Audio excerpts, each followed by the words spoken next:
Hello, welcome to HBM's Crypto-Corner for Wednesday, May 6th, 2020. We have several things to talk about, so let's get started. Puma sightings reported in Australia inspire big cat documentary by Australian zoo ex-keeper. Check that out.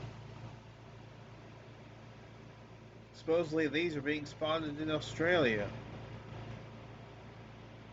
Former Australia Zoo big cat keeper has said an elusive population of wild pumas and panthers reportedly seen in the Australian wilderness could be long-escaped animals from traveling circuses or former military mascots.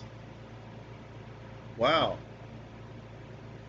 It was always laughed out of the office, but it planted the seed that maybe we should take it a bit more seriously, he said.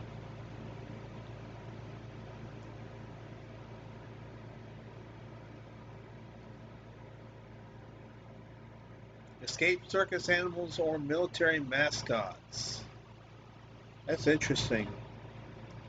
Now we've heard. Now one thing that I have read in classic Sasquatch reports, and I'm talking about reports that go back to before the name Bigfoot came along, that these historical Bigfoot were actually escaped circus animals, escaped gorillas, escaped chimpanzees, escaped apes, everything like that. Not sure what to make of that because sometimes, especially if you have a crashed circus train or circus truck or whatever, and supposedly the ape escapes, unless I rhymed that there, the gorilla or the chimpanzee or the monkey escapes from the train or the truck and shows up somewhere else. They may show up 50 miles away from a circus or a zoo or whatever. But fascinating stuff. I spoke to a circus owner who admitted to me they lost 3 big cats in the Gympie region. Lithgow panther, an enduring mystery amid hundreds of sightings, claims of a cover-up.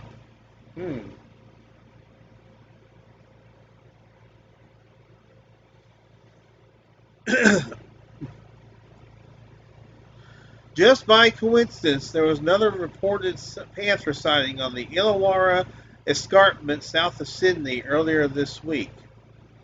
The Gibson walking track at Austinmer near Wollongong is a hotspot for sightings. Local man Rob Brown said that walking there on Tuesday, he saw a large black cat leap from a tree.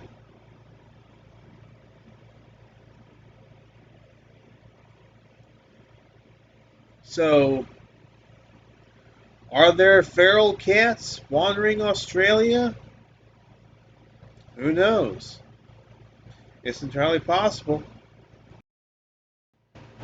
Recently, a television segment from 1975 has been put on YouTube, merely called Bigfoot with Grover Krantz, featuring the late Dr. Grover Krantz. And a fellow named Philip Hawks. Reporter was Terry Richards. Searching for Bigfoot KCRA special. That's it right there. It's really good too. I enjoyed it. I like the segment.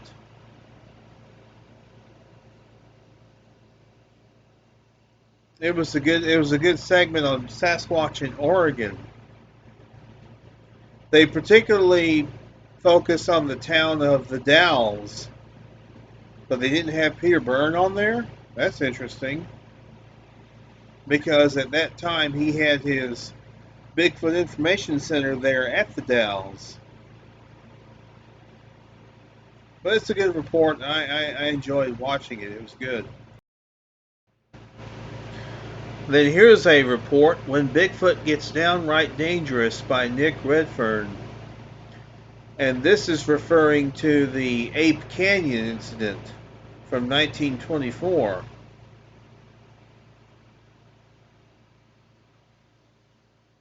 where the apes, as it were mountain gorillas. They also call them mountain devils.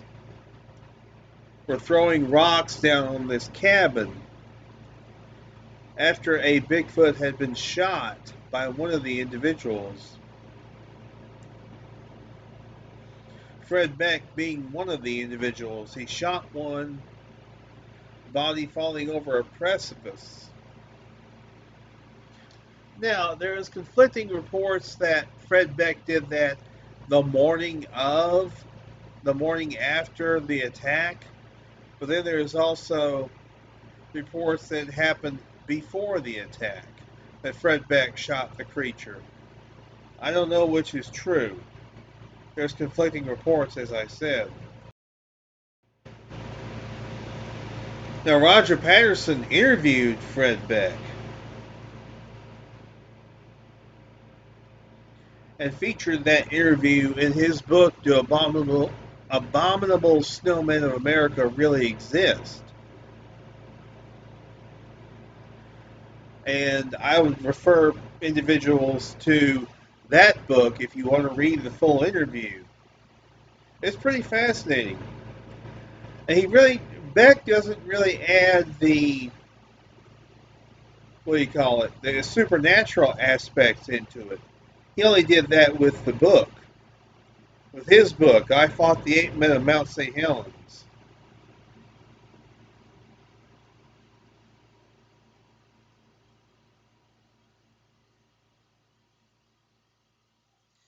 But it's one of the more fascinating legends of the Sasquatch mystery is the Ape Canyon incident, which occurred almost 96 years ago.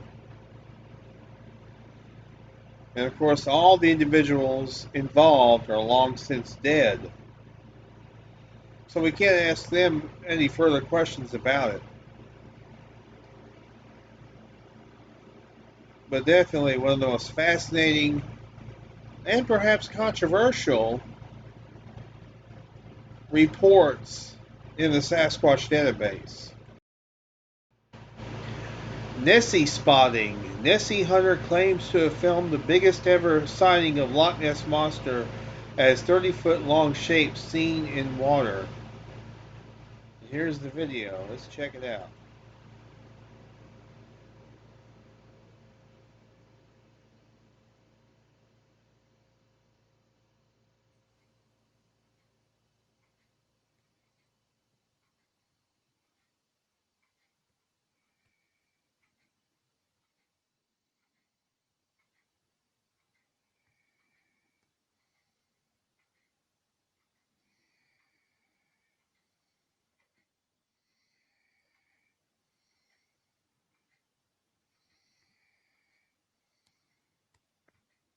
This looks like older footage, kind of.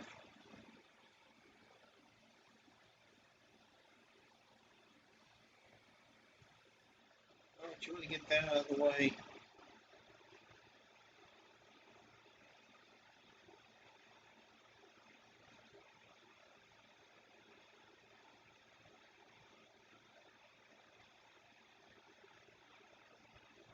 Ma'am.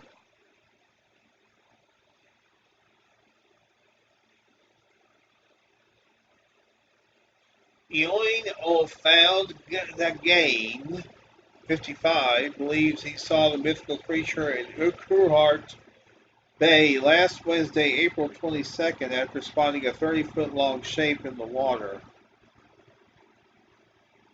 Of course, it's really hard to determine that that's a 30-foot long shape. It looks fairly large, what he recorded, but I don't know. It's fascinating nonetheless. This is the guy who got the video. Nessie enthusiast claims to have spotted the Loch Ness Monster for the third time this year, recording the biggest ever sighting of the beast.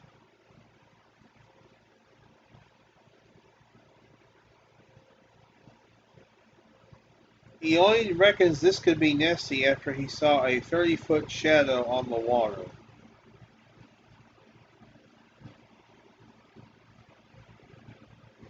Of course, this is just a still shot of it.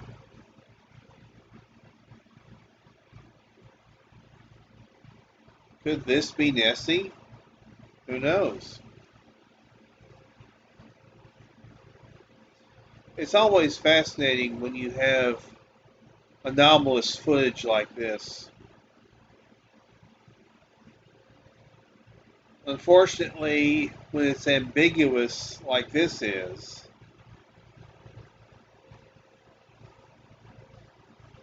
I mean, are we sure this isn't a school of dolphins or a school of fish or eels or something like that?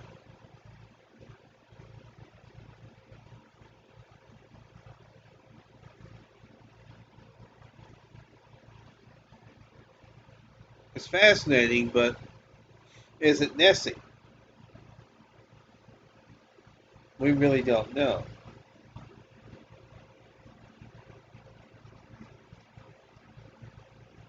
Speaking today, Eoin said, the object came up out of the water and stayed motionless, and after a few seconds, splashing motions can be seen on the video. Then it submerged slowly into the loch, disappearing from sight. The object is, in my estimation, is at least 30 feet long, as shown by solid blackness in the water, rising to at least 4 to 5 feet high. Now, I'm wondering how he could determine from that distance that, yes, that creature was 30 feet long. It could just as well have been 10 feet long, 15 feet long.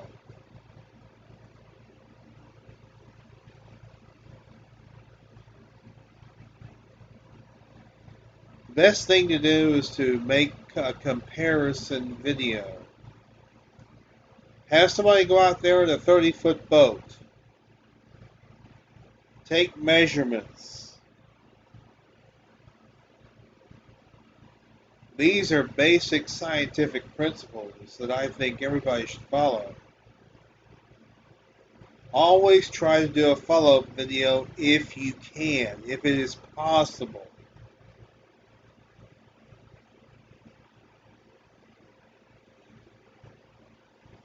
That way, your claims won't look as credulous as they may sound. Finally, a few announcements about some conferences that are coming up, and one that was canceled for 2020. I'll get to the cancellation first. The cancellation of the 2020 International Bigfoot Conference. Unfortunately, Russell felt as if the crowd size was going to probably be too large, so he decided to cancel the 2020 International Bigfoot Conference. Now, 3 events that are occurring in the month of August are still on as far as I know. The first event will take place the weekend of July 31st to August 2nd, and that will be the Fouke Monster Festival in Fouke, Arkansas. Pamela Pierce Barlow is going to be there.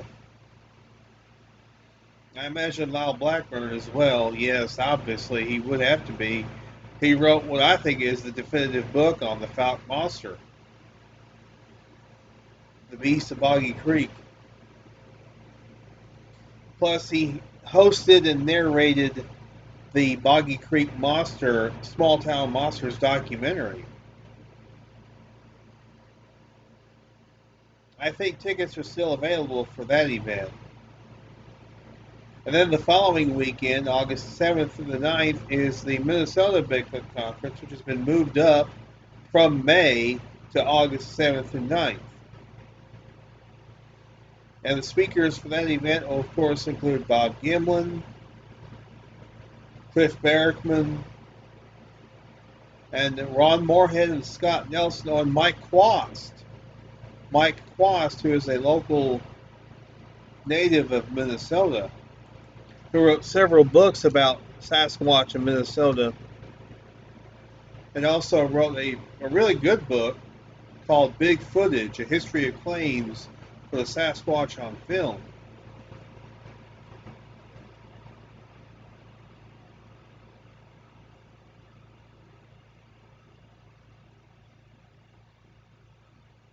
Here's a picture. Okay, here's the speakers: Bob Gimlin, Cliff Barrickman, Mike Quast. He doesn't have Ron Moorhead and Scott Nelson listed, but they are on the Facebook page.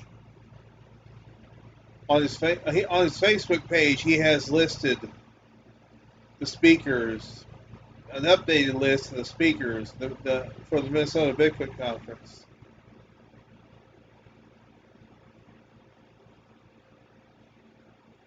So it looks like it's going to be a good one.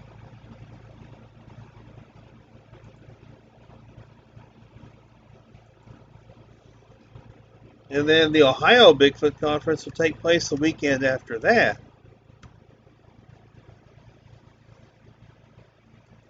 It will take place the weekend of August 14th through the 16th.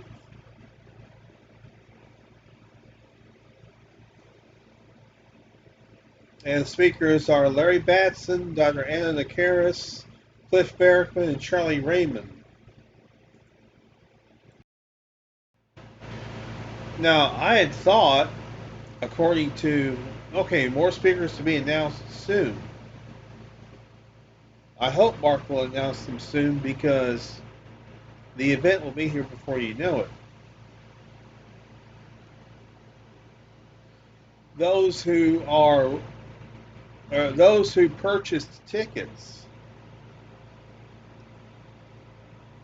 and the event was supposed to take place this past weekend, but Mark postponed it until August.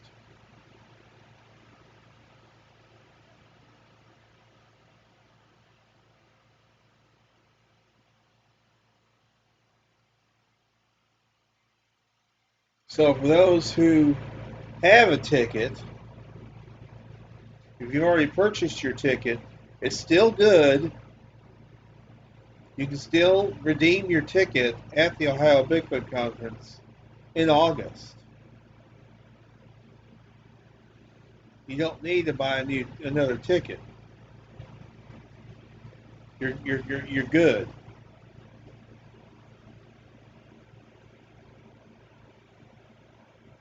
So those are the three events that are coming up in the month of August. It'll be a hot month, but it'll be worth it to attend these three events. And as far as the Sasquatch Summit, I don't know anything about that. I don't know if it's going to be held in November or not. Because that's usually a big event for Johnny Manson and the Quinault Ocean Shores Indian Casino and Resort. But anyway, that's just a few announcements. Oh, and by the way, the Sasquatch Experience is back. We just had a show where we had Eric Altman on to talk about the late Sam Sherry. And pretty soon, possibly by the end of the week, we'll have another new episode up where we interview Todd Neese. Todd is a longtime friend to some of us and a good guy. Had an incredible encounter in 1993. And the good part is, folks, it's just part one. It's going to be a two-part interview. And we're looking forward to interviewing Todd again in the near future. So just go to SasquatchExperience.com You can find links to all of our previous episodes. We don't have that many, but we've got quite a few. So anyway, that's going to do it for HBM's Crypto Corner for this week. I want to thank you very much for tuning in. And stay safe, stay sane out there. And you guys know what I say. Y'all be good or be good at it. This is HBM's Crypto Corner.